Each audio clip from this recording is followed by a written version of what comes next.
RRM still inside পলিটিক্সে দর্শক আপনাদের স্বাগত জানাচ্ছি। আমি আজিজুর রহমান কিরণ।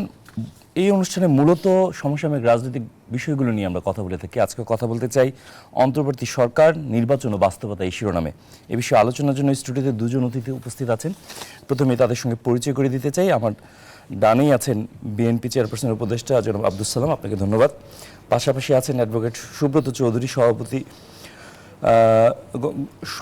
পরিষদ সদস্য গণফোরামের। দুজনকে স্বাগত জানাচ্ছি।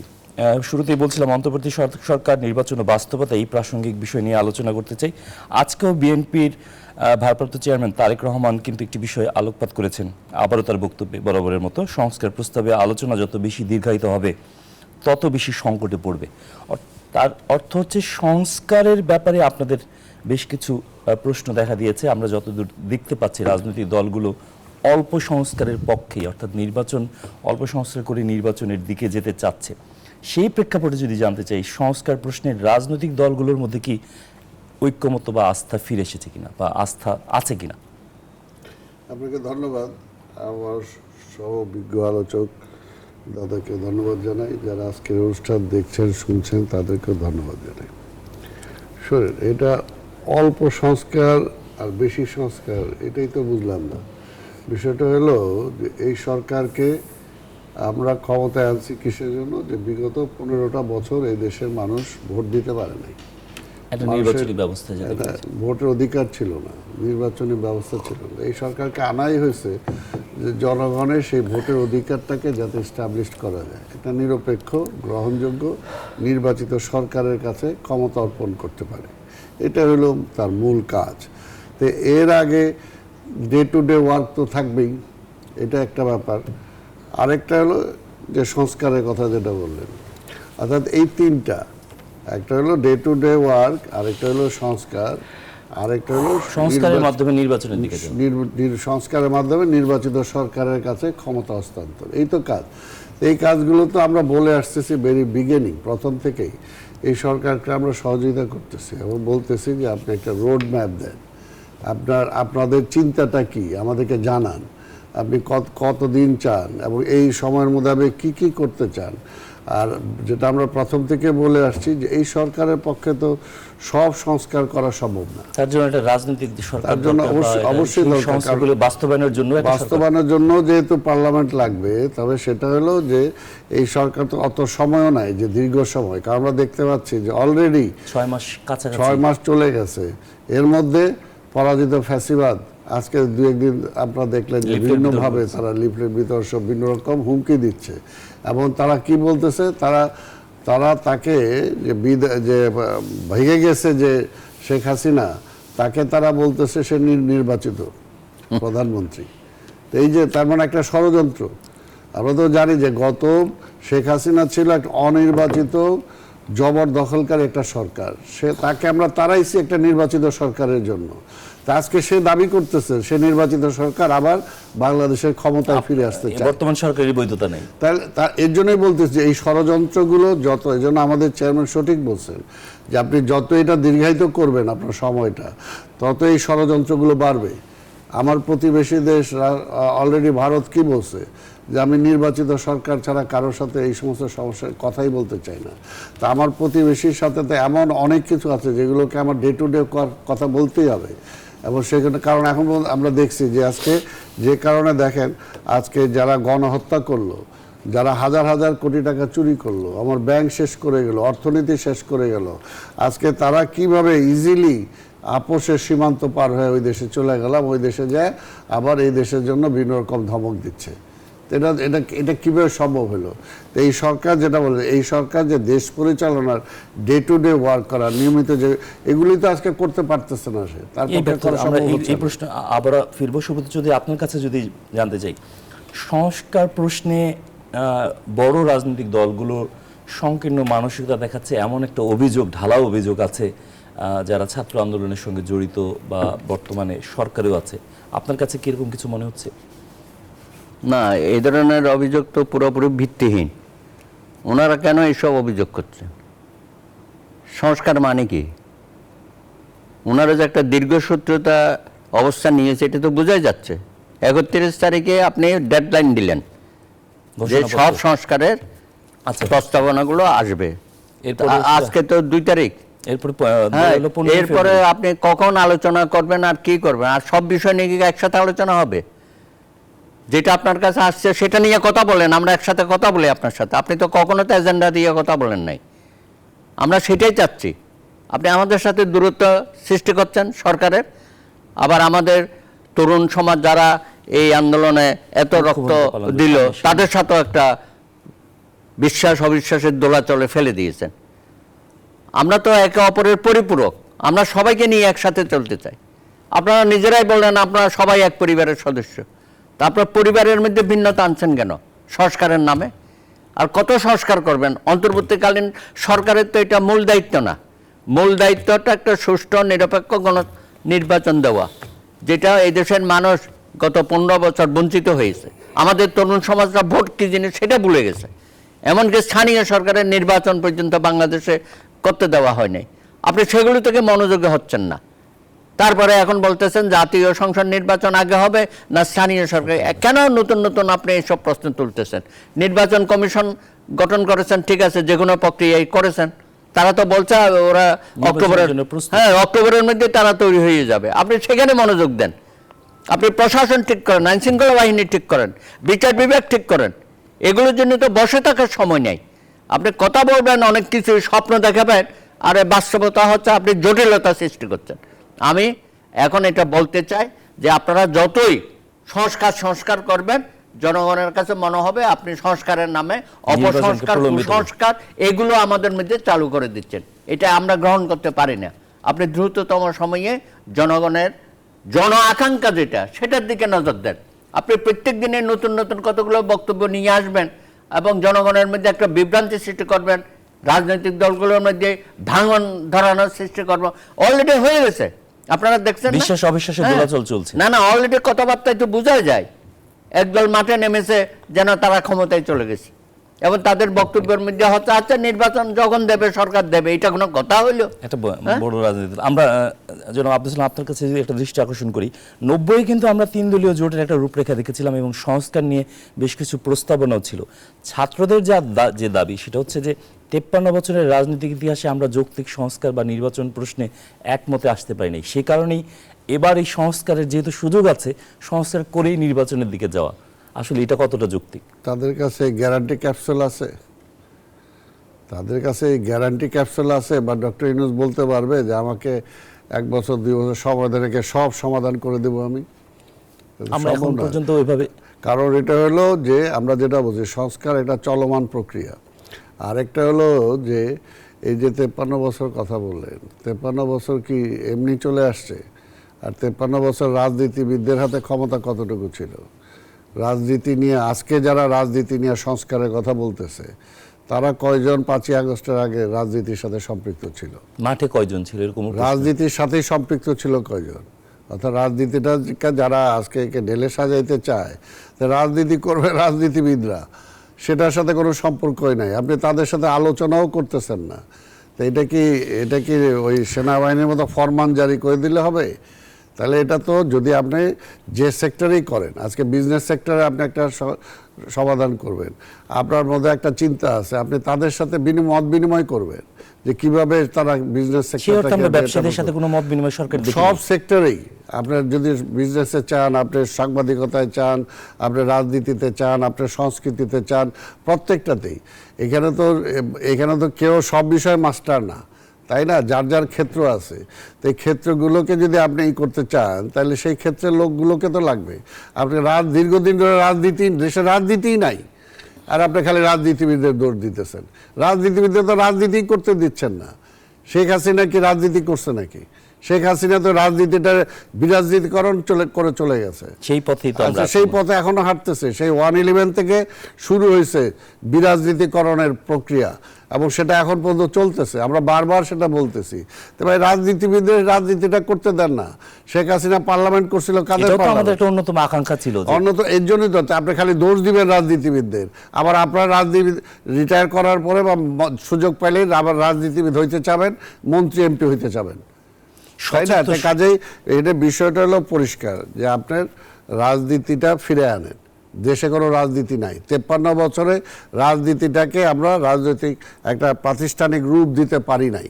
সেটা যে পর্যন্ত আমরা রূপ না দিতে পারবো, আজকে যে ছাত্ররা কথা বলতেছে, এই যে গত 3টা নির্বাচনে ভোট দিতে পারে নাই, আজকে ঢাকা ইউনিভার্সিটি সহ আজকে বাংলাদেশে যে কয়টা ইউনিভার্সিটি আছে নাম করা, কয়টা ইউনিভার্সিটিতে ভোট দেওয়া হয় না, এটার প্রতিবাদে ধর্মঘট হয়েছে?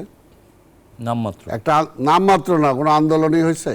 বরঞ্চ বিরোধী দলের সাথে যে ছাত্র সংগঠনগুলো আছে তারা সেখানে ঢুকতেই পারে নাই, তাই না? তো সেটা অর্থাৎ এর জন্য আমি দূর থেকে একটা কথা বলবো, ঢিল মারবো, তাহলে তো হবে না।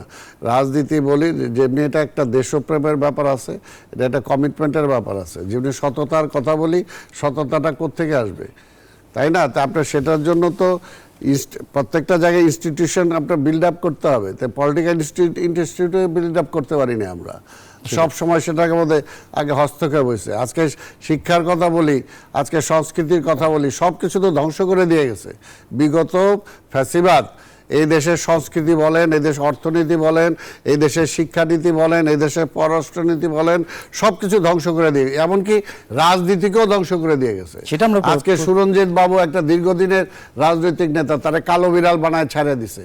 আজকে রাশেদ খান মেনন একটা রাজনৈতিক নেতা, আজকে তাকে কোথায় নিয়ে ছেড়ে দিছে। এবং ওভারঅল অল পলিটিশিয়ানদের, বেগম খালেদা জিয়ার ব্যাপারে কি বলছে, তারেক রহমানের ব্যাপারে কি বলছে, একজন মুক্তিযুদ্ধের ঘোষক শহীদ জিয়া রহমানকে রাজাকার পর্যন্ত মানে তকমা দিছে, তাই না? অর্থাৎ এগুলো করে সব প্রতিষ্ঠানগুলো তো ধ্বংস করে দিয়ে গেছে।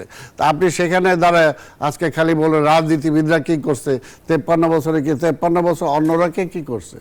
আমরা সুব্রত, যদি আপনার কাছে যদি একটু জানতে চাই যে আমরা একটা সংস্কার প্রস্তাবের সংস্কার পত্র দেখেছি, শ্বেতপত্র, যেটা শ্বেতপত্র দেখে অনেক সুশীল সমাজ বা সচেতন মহলই কিন্তু হতাশ যে আসলে যেই সংস্কার প্রক্রিয়া নিয়ে তারা কথা না না, বলছে। শ্বেতপত্র তো যেটা আছে তো সেটা জাতির সামনে প্রকাশ করেন আর সুনির্দিষ্ট আপনি পদক্ষেপ গ্রহণ করেন, সেগুলো তো করছেন না, সবাইকে অন্ধকারের মধ্যে রাখছেন।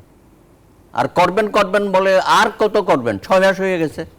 যত দিন যাবে তত আপনি বেকায়দায় পড়বেন। আপনি আহতদের সুচিকিৎসার ব্যবস্থা করতে পারেন। আজকে আন্দোলন হ্যাঁ, হচ্ছে, আজকে তারা আন্দোলন করছে, এখন আপনার অফিসের দিকে যাচ্ছে, প্রধান উপদেষ্টা অফিসের দিকে যাচ্ছে, বাধা দেওয়া হয়েছে যদিও। এইসব ওনারা তো জেনুইনলি করছে, আর জেনুইনলি যারা করছে না তাদেরকেও কেন উস্কানি দিচ্ছেন? ছাত্ররা মাঠে বিশ্ববিদ্যালয়ে দাবি করে বসে আছে, অটো প্রমোশন, যারাই আন্দোলন করছে আপনি দাবি মেনে নিচ্ছেন, এটা কি? আপনি তো রাজনৈতিক দলগুলোর জন্য ভবিষ্যতে তো আরো কঠিন অবস্থার মধ্যে ফেলে দিচ্ছেন। যে পথে আপনি হাঁটছেন এটা তো কোনো পথ হইতে পারে না, কারণ রাষ্ট্র পরিচালনায় আপনাদের অভিজ্ঞতা নাই এবং আপনাদের কোনো রাজনৈতিক শক্তি নেই। আপনাকে নির্ভর করতে হচ্ছে প্রশাসন, আইনশৃঙ্খলা বাহিনী, লোকালে টিএনও থেকে শুরু করে এদের উপর। তারপরে সেই ব্যবস্থাও কি কত শক্তিশালী হয়েছে কারা? 5-6 মাসে?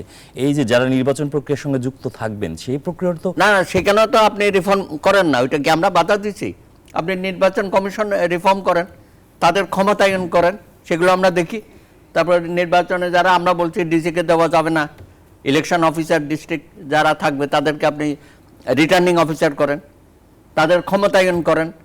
তো সেগুলো তো দৃশ্যমান করতে হবে, এগুলোর জন্য কেন সময় নিচ্ছেন? আননেসেসারি আপনি কতগুলো, আপনি কি বলবো, আর আপনি যত দিন যাবে আপনি লেজে গোবরে করে ফেলবেন। এবং অলরেডি সেটা শুরু হয়েছে। প্রত্যেক দিন কেন নতুন নতুন সমস্যা আপনি সৃষ্টি করতেছেন? আমার তো মনে হয় সরকারের মধ্যে সরকার আছে, আন্দোলনের নগরীতে পরিণত হয়েছে পুরো। সরকারের মধ্যে সরকার আছে, কিছু লোক আছে এগুলোর মধ্যে উস্কানি দিচ্ছে, আপনি বুঝতে পারছেন না। এবং আপনাদের যে উপদেষ্টা মণ্ডলী, তাদের অনেকেরই যে আচার আচরণ, এগুলি তো গ্রহণযোগ্য না। অনেক সময় মনে হচ্ছে তারা ক্ষমতা পেয়ে গেছে, ক্ষমতার মোহে তারা বশীভূত হয়ে গেছে, এখন যা খুশি তা বলে বেড়াচ্ছে এবং রাজনৈতিক দলগুলোকে নানা রকম সবক দিচ্ছে। আরে রাজনৈতিক সংস্কার তো আমরা নিজেরাই করব। বিএনপি সহ আমরা 31 দফা দিয়েছেন এবং সেই 31 দফাগুলো করেন না, আপনি কি করবেন? এগুলো তো আমরাই করব। আপনি চাইলেও তো সব করতে পারবেন না। আপনি আপনার সংবিধান নিয়ে নাড়াচাড়া শুরু, এটা অসম্ভব। সংবিধানের কোনো সংস্কার আপনি করতে পারবেন না, আপনার জুরিসডিকশনের মধ্যে এটা পড়ে না। এবং করলেও সেটার না না, আপনি কেন আপনি অর্ডিন্যান্স জারি করে সংবিধান সংস্কার হবে? আপনি ইন্টারিম একটা ব্যবস্থা তো আপনাকে করেই দেওয়া হয়েছে, আপনি 106 ধারায় আপনি নিয়ে নিছেন। তার কি ধারা আছে, কতদূর যেতে পারবেন সেটাও আপনি যেহেতু একবার সংবিধানের মধ্যে ঢুকে গেছেন, এখন আপনার সংবিধান ছুঁড়ে ফেলে দেবো, সংবিধান কবর রচনা করব, নতুন করে সংবিধান, এগুলো বয়ান তো দেওয়ার কোনো দরকার নাই। সংবিধান যা আছে ওইটাই থাকবে, যা সংস্কার করা আছে আগামী দিনের রাজনৈতিক সরকার আসবে, দ্বিকক্ষ হবে না এককক্ষ হবে এগুলো তারাই ঠিক করবে। আপনার রেশিও অনুযায়ী সংখ্যানুপাতে নির্বাচন হবে কিনা, খামোখাই এসব কথা বলে জটিলতা সৃষ্টি করতেছেন। 4 বছর হবে না 5 বছর হবে সংসদের মেয়াদ। সুতরাং আপনারা যেভাবে হোক আপনারা দায়িত্ব নিয়েছেন, আমরা ওয়েলকাম করেছি এবং সমস্ত রাজনৈতিক দলগুলো অসাধারণ আপনাদেরকে সমর্থন দিছে। তো সেই সমর্থনের সুযোগটা নেন। আপনি অজনপ্রিয় হচ্ছেন কেন? জনপ্রিয়তা থাকতে থাকতে নির্বাচন দিয়ে সম্মানের সাথে চলে যান। আমি তো বলি যে 111-এর সরকার তো পালিয়ে গেছে এসব অতিরিক্ত করতে গিয়ে। তো আমরা চাই না যে প্রফেসর ইউনূস আপনিও দলবল নিয়ে পালাতে হয়।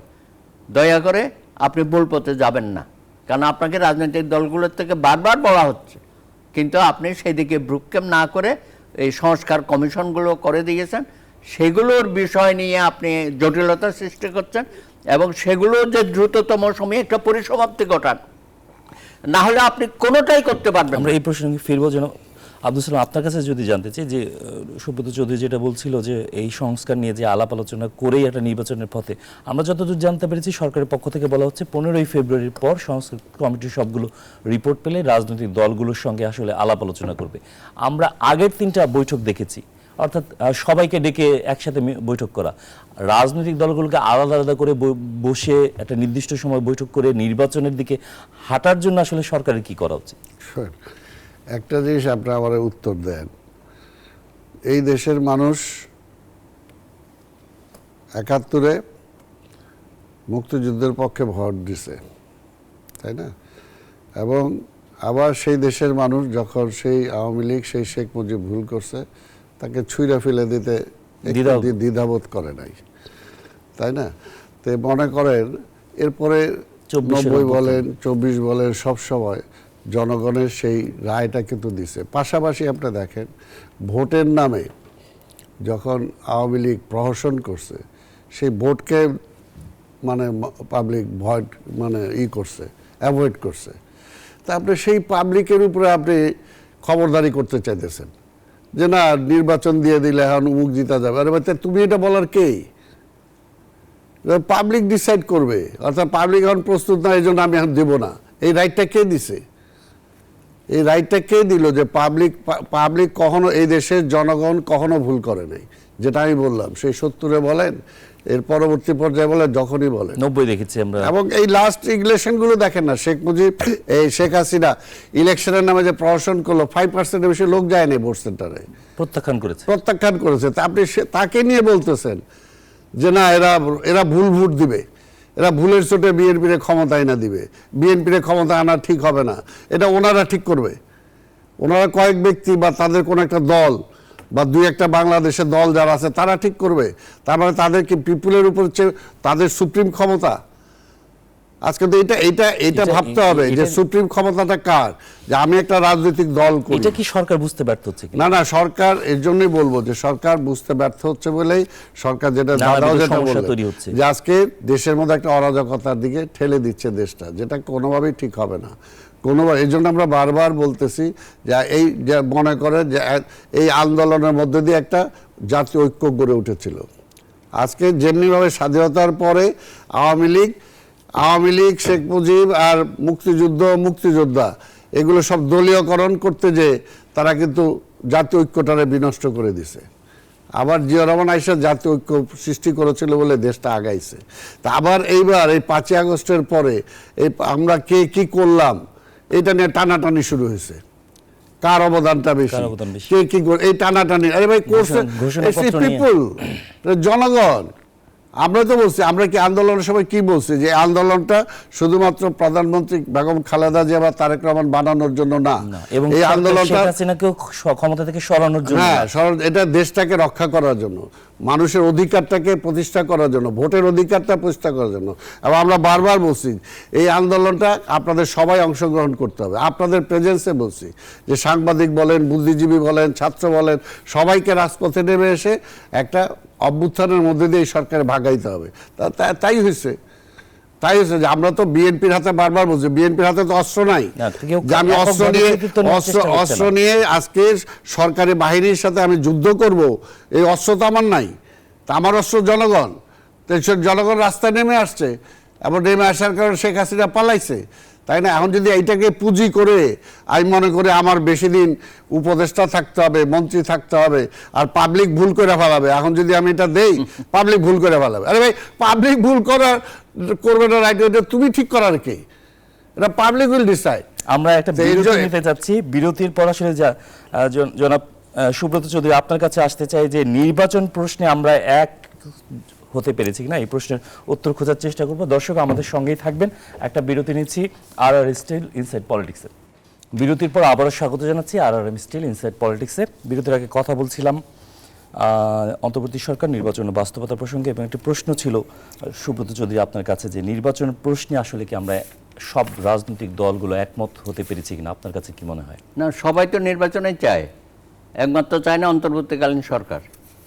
সে তো নানান কাজে হাত দিয়ে দিচ্ছে, এগুলো তো গুছাতেও পারবে না, এবং এগুলো কাজে সে তার যে কাজের পরিধিটা এত বড় করছে, আপনি দেখবেন যে কোনো কাজে সে সঠিকভাবে করতে পারে। আরে লাল কার্পেট বিছিয়ে সে কি খাল উদ্যান না খাল খনন করতে গেছে, ব্যাখ্যাও দিয়েছে যে আরে ব্যাখ্যা পরে বিছাইলো কেন সে? তা অল্টারনেটিভ কিছু ব্যবস্থা করা যেত না? আপনি যখনই যে কাজ করতেছেন সবটাই তো আমি দেখি যে একটা লেজে গৌড়ে করতেছেন, এত কিছুর দরকারটা কি? আর এগুলো এত ফোকাসে আনারও দরকারটা কি? আপনি যা করার চুপে চাপে করে ফেলেন। মানুষ তো দেখবে যে মানুষ চায় জনস্বার্থে কাজটা হচ্ছে কিনা। আপনি বাজার নিয়ন্ত্রণ করতে পারলেন না এখনো পর্যন্ত, আবার এগুলো নিয়ে আপনি এই যে আপনার সয়াবিন নিয়ে আবার একটা হুলস্থুল কাণ্ড করে দিলেন, আবার 1 টাকা করে এগুলো কি থামোসা না? তারপরে আপনি একসাথে ভ্যাট বাড়িয়ে দিলেন, সেগুলো আবার দাবা কিছু কমাচ্ছেনও, একটা হজবরল অবস্থার মধ্যে আপনি ফেলে দিয়েছেন। আপনি কোন কাজটা আপনি সঠিকভাবে করতেছেন বলেন তো? আমি একটু দ্বিমত পোষণ করি আপনার সঙ্গে যে একটা বড় রাজনৈতিক দল জামাত ইসলামী তারা কিন্তু নির্বাচন প্রশ্নে খুব না, একটা তারা তো দিন শেষে নির্বাচনের কথাই বলে কিন্তু বলে, বলছে যে কিন্তু এখানে আমাদের ইউনূস সাহেবের কোনো দরকার ছিল? টাইমসের মধ্যে উনি সাক্ষাৎকার দিয়ে বলবে ছাত্ররা দল গঠন করবে, এটা উনি কি ওদের মুখপাত্র? উনি কেন এসব কথা? ফিনান্সিয়াল টাইমস হ্যাঁ, তো এগুলো তো দুর্ভাগ্যজনক ভাবে। তার মানে কি আপনি পার্টিজান হয়ে যাচ্ছেন? হ্যাঁ, ছাত্র দল করতে পারবে বা না ওরা করুক না, এটা আপনার মুখ থেকে বলার দরকারটা কি? আপনি এখন প্রত্যেকটা জায়গায় যদি এইভাবে একটা বিতর্ক সৃষ্টি করেন, তাহলে তো আপনি দেশের মধ্যে আপনার বিভক্তি, যে বিভাজিত সমাজ থেকে আমরা বেরোতে চাই, যেটা হাসিনা করেছিল। আমার সালাম ভাই কিছুটা বলেছে যে পেশাজীবী, আইনজীবী থেকে শুরু করে সব জায়গায়। আরে আমি তো জানি প্রশাসন এবং পুলিশের মধ্যে এখন অস্থিরতা, সেটা আছে। হ্যাঁ, এবং তারা বলে যে এখন যে উনারদের কথা শুনে আমরা কিছু করব, তাহলে ভবিষ্যতে যারা সরকার আসবে তারা তো আবার আমাদেরকে ধরবে, আস্থা নিতে পারবে। হ্যাঁ, তা আপনি এই জায়গা থেকে তাদের বের করবেন না, সংস্কারের নামে জোড়ায় রাখছেন। ডক্টর ইউনূসকে তো এই ছাত্ররা দাবি করছে যে তারাই নিয়ে এসেছে, যে কারণে তিনি না করুক, আমরাও তো নিয়ে আসছি। ওদের ছাত্রদের কথা উনি বলছে বলুক, আমরা তো ছিলাম, সবাই মিলেই ছিলাম না? তা আপনি আসছেন, দায়িত্ব নিয়েছেন, কিন্তু আপনি পার্টিজান হয়ে যাচ্ছেন কেন? ওরা তারপরে আপনি কি একটা জুলাই ডিক্লারেশন, রেভলিউশনের ডিক্লারেশন, প্রোক্লেমেশনের জন্য অপেক্ষা করছেন? এগুলো কি ওরা করতে চায় করুক, আপনি কেন এগুলো ঢুকে যাচ্ছেন, দায়িত্ব নিচ্ছেন? এখন আমরা তো জুলাই ডিক্লারেশন আমরাও তো একটা দেবো না? আমরা সব দল মিলেও তো একটা দিব। তাহলে আপনারা পাল্টাপাল্টির মধ্যে কেন যাচ্ছেন? আপনি বিভক্তি কেন সৃষ্টি করতেছেন সমাজের মধ্যে? আপনার উদ্দেশ্যটা কি? আমার তো মনে হয় আপনাদের কোনো হিডেন কোনো এজেন্ডা আছে। হ্যাঁ, এবং আলটিমেটলি এই সুযোগটা কারা নেবে? হইতে পারে তো, তাই না? তো আমরা যতই আপনি দেরি করবেন, অলরেডি 6 মাস হয়ে গেছে, মানুষ কিন্তু অধৈর্য হয়ে যাবে, রাস্তায় নামবে। যে কাজগুলো আপনার করার কথা, আপনি ট্রাফিকের অবস্থা দেখেন। আমার ট্রাফিক ভাইয়ের তো সন্ধ্যার পরে থাকে না। আজকে ট্রাফিকের ডিসি তিনি নিজেও স্বীকার করেছেন যে আমি তো দেখেছি সন্ধ্যার পরে আমার ট্রাফিক ভাইরা রাস্তায় থাকে না, যেমন খুশি তেমন গাড়ি চালাচ্ছে ট্রাফিকে। তবে রিক্সা একটা অব্যবস্থা করে ফেলেছেন আপনি, এটা তো কোনোদিন ছিল না। আরে যেটা সুন্দর গুছানো ছিল সেই জায়গাটার মধ্যেও তো আপনি বিশৃঙ্খলা সৃষ্টি করে ফেলেছেন। কোনো প্রয়োজন ছিল এটা? তো এরকম সব জায়গায় আপনার বিশ্ববিদ্যালয়ে লেখাপড়ার কোথায় আপনি ডাকসু ইলেকশনগুলো দেন, তাও তো একটা কথা হইতে পারে যে ছাত্ররা আরে 71 সনে আবার ক্রিয়াশীল ছাত্র সংগঠনগুলো তো এই নির্বাচনের মহান পক্ষে না। মুক্তিযুদ্ধে অংশগ্রহণ করার পরে আমরা কি ক্ষমতার ভাগাভাগি করছি? আমরা সবাই স্কুল কলেজ ইউনিভার্সিটি চলে গেছি না, পড়াশোনায় মন দিয়েছি। আপনি 90ও ধরেন বা 69-এ যারা গণ অভ্যুত্থানে ছিল তারা কি ক্ষমতার ভাগ বসাইতে গেছিল? সুতরাং যুগে যুগে 52 তো যারা করেছে তারা সরকার গঠন করেছিল। তো আজকে আপনারা এত বড় একটা গণ অভ্যুত্থান করেছেন, বিপ্লব তাহলে হয়েছে। 52 হয়েছে, 69 হয়েছে, 71 হয়েছে, 90 হয়েছে, 24 হলো। হ্যাঁ, তা এরকম কথা তো কেউ বলে নাই। তা এখন আপনারা বলতেছেন যে হ্যাঁ আমরা দল করব বা ক্ষমতার কাছাকাছি বলেন, কিন্তু তার মানে তো আপনি শিক্ষা ব্যবস্থা নষ্ট করে দিতে পারেন। ইউনূস সাহেবের প্রথম দায়িত্ব হবে ছাত্রদের বলা যে তোমরা যার যার বিশ্ববিদ্যালয়ে কলেজে ফিরে যাও, সেখানে লেখাপড়ায় মন দাও, এবং যে অনিয়মগুলো গত 15-17 বছর হয়েছে সেই অনিয়মগুলো ধরেন। সেখানে শিক্ষক নিয়োগে অনিয়ম হয়েছে, ভিসি নিয়োগে অনিয়ম হয়েছে, দুর্নীতি হয়েছে, মহাদুর্নীতি হয়েছে। কই কোন একটা ইউনিভার্সিটি কোনো কমিটি করেছে এইসব মহাদুর্নীতির ব্যাপারে? এই যে যত দলদাস ভিসি নিয়োগ হয়েছিল তাদের অবকর্মের ফলে তো আজকে ঘটনা। সাত কলেজকে আপনি থামাইতে পারেন না, এক এক সময় এক এক কথা বলেন। তিতুমির কলেজ একটা ঝুলে এখনো চলছে আন্দোলন। 3 মাস আগেও একটা দেখেছে, এখন সারা দেশের কলেজগুলো বলবে যে আমরা প্রত্যেক ইউনিভার্সিটি করব। এমনই আসতে পারে। আপনি তো সেই লাইনেই চলে যাচ্ছেন। জনাব আব্দুল সালাম, আপনার কাছে যদি জানতে চাই, সাধারণ মানুষের একটা প্রশ্ন আছে, যেটা হচ্ছে দীর্ঘদিন জামাত আপনাদের সঙ্গে একসঙ্গে রাজনীতি করেছে জোটবদ্ধভাবে, কখনো 4 দলীয় জোট, কখনো 20 দলীয় জোটের শরিক ছিল। আর নির্বাচন প্রশ্নে কি তাদের সঙ্গে একটা দূরত্ব তৈরি হয়েছে, নাকি রাজনৈতিক কৌশল হিসেবেই দূরত্ব? না আসলে এটা তো জন মনে করে যে রাজনৈতিক কৌশল তো এক একজন এক একটা থাকতেই পারে। আর আরেকটা কথা হলো যে আমরা তো যে কথাটা যে দাদাও যেটা বললো, যে আমরা কিন্তু বিগিনিং থেকে একটা জিনিস কিন্তু ছিল যে আমরা চাইছি যে বারবার আমরা যারা অপোজিশনের এই আন্দোলনটায় শরিক ছিলাম আমরা সবাই ঐক্যবদ্ধ থাকি, এই শক্তিটা যাতে বিভক্তি না আসে, এবং এটা আমরা এখনো চাচ্ছি। কিছুটা বিভক্তি কি লক্ষ্য করা না, যাচ্ছে? এইগুলো থাকবে, কিছুটা তো চাওয়া থাকে যে আমি এখন শান্তিনগর যাব, কেউ হয়তো মনে করতে হবে যে আমি মিরপুরের দিক দিয়ে যাবো। এবং আপনার দলের সিনিয়র যুগ্ম মহাসচিব তার কথা কিন্তু স্পষ্ট, তিনি শিক্ষা ব্যবস্থা ধ্বংসের জন্য জামাতকে সরাসরি দায়ী করেছেন। না এগুলো তো বললামই, যার যার তো থাকতেই পারে যে আজকে যখনই এই কথাটা কখন আসে, যখন পাল্টা আসে, যখন বিএনপির উপর একটা ব্লেম চাপানো হয় তখন বিএনপি স্বাভাবিকভাবে এই কথাগুলো বলে, তাই না? আপনি যখন আমাকে ব্লেম করবেন তখন আপনার কি আছে, কিন্তু ইটস এ ব্লেম গেম। কাজে এটা কোনো বিষয় না। এটা মূল বিষয়টা হলো যে আমরা এখনো মনে করি, যেটা বিএনপি বলছে, যে আমরা আন্দোলন করছি একসাথে, নির্বাচন করব একসাথে, এবং দেশটা যেহেতু ধ্বংস হয়ে গেছে, এটা কিন্তু বিএনপিকে যে সবাই খালি এককভাবে কারণ কোনো দলের পক্ষে সম্ভব না। এবং বিএনপি বলতেছে, এটা বিএনপি নিজেই বলতেছে। আপনারা দেখেন না, আমরা যেটা বারবার সংস্কারের কথা বলে, এটা শুধু বিএনপি না, যে 31 দফা করা হয়েছে এটা কিন্তু দাদারা সহ আন্দোলনকারী বেশিরভাগ দলের কিন্তু ঐক্যমত। 31 দফায় আপনার প্রথম 4টা দফা দেখেন, সেই দফার বাইরে এই সরকারি বা কি দিবে? ওইটাই যদি হয় তাহলে তো বিশাল সংস্কার হয়ে যায়। তাহলে সেই 31 দফা নিয়ে সরকারের সঙ্গে বসা যায়। এই কথাটা তো আমার কথা হলো যে এখন পর্যন্ত কেন এই 31 দফাটা নিয়ে সরকার আমাদের সাথে বসলো না? কেন বসলো না? উনি যে ওই বিভিন্ন কমিশন করা এই করা এগুলো করতেছে, এটা কি? আরে ভাই, যে যারা দল হিসেবে আপনারা তাকে তাদের সরকার, আমার এখানে যে কথাটা আমি বিগিনিং এ বলছি, অর্থাৎ এটা আমার সেক্টর, এটা রাজনৈতিক দলের সেক্টর। রাজনৈতিক দলগুলো থেকে একটা উপস্থাপন করা হয়েছে 31 দফা, আপনি তাদের সাথে কথা বলতেছেন। That is open, it's open. এটা আমরা দিছি, আমাকে এটা আজকে না, এটা ওই ফ্যাসিবাদ বিদায় হওয়ার আগেই আমরা 27 দফা ছিল, তাই না? 27 দফা দিছি। আপনি যারা এটার মূল ক্যান্ডিডেট, যারা দেশটা চালাবে, যারা রাজনীতিটা করবে, তাদের পক্ষ থেকে এটা দেওয়া হয়েছে।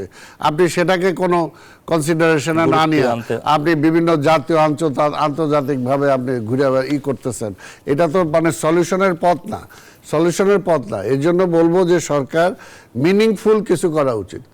একটা জিনিস দর্শন, আজকে এই সরকার যদি ভালো কিছু কাজ করে বা করতে পারতো, তাহলে আমি কথা বললে কি শুনতো না তো। আজকে যদি দেশে একটা পরিবর্তন হয়ে যেত, যে একটা অভ্যুত্থানের পরে যে কোনো কিছুর পরে একটা পরিবর্তন তো হয়, মানুষ আশা করে সেটা, কিন্তু সেটা তো মিনিমাম কোথাও কোনো কিছু নাই। মিনিমাম কোথাও কোনো কিছু নেই। এর জন্যই তো কাজে আপনি জোর করে তো বলতে পারবেন না আমার সময় দেন। আপনার সময় কেন দিবে? আপনি ভালো কিছু করছেন, দেখা যায় প্রথমেই যে তিনটা জায়গায় বলছি, দেশ পরিচালনা, সংস্কার আর নির্বাচিত সরকারের কাছে ক্ষমতা হস্তান্তর, এই তিনটাই তার প্রধান কাজ। কোনটাতে সে আগাইতে পারছে? কোনটাতেই সে আগাইতে পারে নাই। তো কাজেই পাবলিক যে তার পক্ষে থাকবে সেটা তো কোনো কারণ নাই, বরঞ্চ আরও দেশটা অন্যদিকে চলে যাচ্ছে। এই জন্যই আমরা বলবো যে আসলে এখন সব কিছু এগুলো বাদ দিয়ে আল্লাহর রাস্তায় এখনো সময় আছে। কাজেই রাজনীতি যারা এটা এই সেক্টরে, প্রশ্ন নিয়ে আমরা আরো আলাপ করবো। একটা ছোট্ট বিরতি নিয়ে ফিরছি দর্শক, ছোট্ট একটা বিরতি নিয়ে ফিরছি আরআরএম স্টিল ইনসাইড পলিটিক্সে। আশা করি আমাদের সঙ্গেই থাকবেন। বিরতির পর আবারও স্বাগত জানাচ্ছি আরআরএম স্টিল ইনসাইড পলিটিক্সে। বিরতির আগে কথা বলছিলাম অন্তর্বর্তী সরকার নির্বাচন ও বাস্তবতা প্রসঙ্গে। জনাব আব্দুল সালাম, আপনার কাছে আবার একটা প্রশ্ন, সেটি হচ্ছে নির্বাচন প্রশ্নে আওয়ামী লীগের রাজনীতি, বিচার, এই বিষয়গুলোকে সামনে আনা হচ্ছে ছাত্রদের পক্ষ থেকে, এবং বলা হচ্ছে যে আপনাদের বিরুদ্ধে একটা ঢালাও অভিযোগ যে আওয়ামী লীগের রাজনীতি নিয়ে আপনারা আসলে সেই অর্থে কৌশলী একটা অবস্থানে আছেন, এবং বিচার প্রশ্নে আপনারা কিছুটা বিচার চান কিন্তু সেই বিচার প্রশ্নে কিছুটা নীরব, এমন একটা অভিযোগ আছে। আসলে এটা পরিষ্কার, আমরা আরো পরিষ্কার বলতেছি যে এখন পর্যন্ত সরকার 6 মাস হয়ে গেল, একটা কেন বিচার করতে পারলো না? কেন পারলো না? বেগম খালেদা জিয়ারে বিগত সরকার ইন্টেনশনালি জিয়াউর ফ্রান্সটাস দুর্নীতি মামলায় কয় মাসের মধ্যে তাকে রায় দিয়ে দিল। তারেক রহমান একটা কয় মাসের মধ্যে রায় দিয়ে দিল। তো এখন কেন 6 মাস চলে গেল, এখন বলতে একটা বিচার করতে পারলো না? তো কাজে এই প্রশ্নে তো কোনো আপোষ নাই। এই প্রশ্নে শুধু আমরা কেন, আমাদের আন্দোলনকারী, কারণ আমার ভাই শহীদ হয়েছে, তাই না? আমার ভাই দলের লোকজন, আমার দল হাজার হাজার মামলা, সমস্ত সাধারণ মানুষের কাজে এইখানে যারা বলে তারা মানে কি বলবো আমি, এটা কোনো বুঝা পাই না যে কিভাবে এখানে সে তো প্রশ্নই আসে না। বরঞ্চ আমরা এখন বলতেছি যে সরকার এই যে এদেরকে এখন পর্যন্ত বিচার না করে এবং এই সমস্ত ঢিলামি তালে চলে আবার কি ফ্যাসিবাদকে পুনর্বাসিত করার চেষ্টা করে। আওয়ামী লীগের রাজনীতি প্রসঙ্গে আওয়ামী লীগ তো রাজনীতি করার কোনো অধিকারই নাই এখন। কি কারণ আমার বলেন? এখন আওয়ামী লীগের, তাহলে বিএনপির পক্ষ থেকে এই বক্তব্যটা স্পষ্ট করা হচ্ছে না স্পষ্ট আওয়ামী লীগের বক্তব্যটা আমার কি হবে বলেন? আওয়ামী লীগ কি বলবে এখন জনগণের কাছে? যে আমি আবার মানে ওই আমাদের ভোটের অধিকার ছিনতাই করার জন্য আমার ক্ষমতায় আনা হোক, এই দেশের সম্পদ লুট করার জন্য আমাকে ক্ষমতায় আনা হোক, এই দেশের মালিকানা আমি অন্য দেশে বেচে দিয়েছিলাম সেটাকে আবার রাখার জন্য আমাকে ক্ষমতায় আনা হোক, এটা বলবে? তাদের তো বলার কোনো মুখই নাই, অধিকারই নাই এই দেশে। আগে তো এখন 100% তাকে বিচারের সম্মুখীন হতে হবে। যে গণহত্যা করছে সেই গণহত্যার বিচার এখন পর্যন্ত একটা কেন বিচার হলো না? এই দায়িত্ব এই কদিন পরে এই সরকারকে নিতে হবে, এই সরকারকে নিতে হবে। তো কাজে আওয়ামী লীগ, আজকে বলবো যে আওয়ামী লীগকে পুনর্বাসিত করার জন্যই আর সময় দিয়েন না, সময় দিয়েন না। আমরা যদি একটু বলেন যে সরকারের কাছে সবশেষ আপনার প্রত্যাশা কি? আসলে নির্বাচনের যে রূপরেখা একটা জিনিস সরকার দিয়েছে যে ডিসেম্বর, অল্প সংস্কার হলে ডিসেম্বর, বেশি সংস্কার হলে আগামী জুন। এখানে আসলে অল্প বেশি বুঝি না, যেটা এখন পরিষ্কার, এটা শুধু আমাদের না জনগণের কাছেও পরিষ্কার যে এই সরকার মিনিংফুল কিছু করতে পারছে না, পারবে না। কোনো একটা সমস্যার সমাধানের দিকে সে নাই, শুধুমাত্র কথাবার্তা আমরা শুনতেছি। কাজে এখন হলো যত তাড়াতাড়ি দ্রুত নির্বাচনটা যাতে ফেয়ার হয়, নির্বাচনটা যাতে গ্রহণযোগ্য হয় এবং কালো টাকার মালিকরা যাতে নির্বাচনে না আসতে পারে এবং পরাজিত ফ্যাসিবাদ সেই কালো টাকা নিয়ে যাতে আবার নির্বাচনে প্রভাব বিস্তার করতে না পারে, সেই ধরনের পরিবেশ সৃষ্টি করে নির্বাচনে যাব। আরেকটা কথা যেটা বলতে চাই, যেটা একে নাম্বার 1-এ বলবো, আমি তা কি বলবো, এই সরকারকে ধিক্কার জানাবো না কি জানাবো? যদি এই আন্দোলনের ফসলই তো আজকে এই সরকার, তাহলে যারা আজকে পঙ্গু হইল বারবার কেন তাদেরকে রাজপথে আসতে হবে? কয় টাকা লাগে? একটা রাষ্ট্রে আমরা বলেন একটা ব্যাংক চুরি করে নিয়ে এই মুহূর্তে আহতরা কেন আজকে রাজপথে নামবে? এইটার জবাবটা তো আমরা চাই সরকার কেন নামবে, আপনাকে কেন তাদের বিচার হচ্ছে না? আপনি যদি ছোট্ট করে বলেন যে বর্তমান যে পরিস্থিতি আমরা দেখতে পাচ্ছি সেই পরিস্থিতিকে উত্তরণে আসলে আপনার প্রত্যাশা কি সরকারের কাছে? ওনারা যেভাবে চলছে আমার কাছে মনে হচ্ছে প্রতীক পথ হারিয়েছে। আপনি প্রত্যেকটা দেখেন, এই যে বাংলা একাডেমি বই মেলা আমরা যুগে যুগে করে আসছি না, আপনি কিভাবে নামগুলো একবার ঘোষণা করলেন, তারপরে কিছু অবজেকশন আসলো, কিছু বাদ দিলেন, আবার যাদের নিলেন ওরা কি বিতর্কের ঊর্ধ্বে? ওখানে একটা পোস্টার ছাপাইছেন, দুর্ভাগ্যজনক এটা। আপনি এই 52 ভাষা আন্দোলনের ছবি না দিয়ে আপনি 25শে মার্চের ইয়েগুলো দিয়েছেন ওখানে, এই শহীদ মিনারে। শহীদ মিনারে। হ্যাঁ, আমাদের মেয়েরা যুদ্ধের প্রস্তুতি নিচ্ছিল।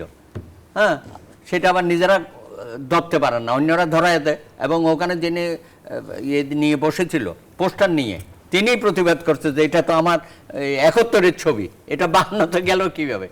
আপনি সব জায়গায় তো হজবরল করতেছেন। আর দয়া করে উপদেষ্টাদের একটু কম কথা বলতে বলেন, বিশেষ করে আপনাদের প্রেস সেক্রেটারি, ওনারা তো আবার অ্যাসিস্ট্যান্ট অ্যাডভাইজারও বানিয়েছেন। হ্যাঁ, উনি একটু কম কথা বললে ভালো।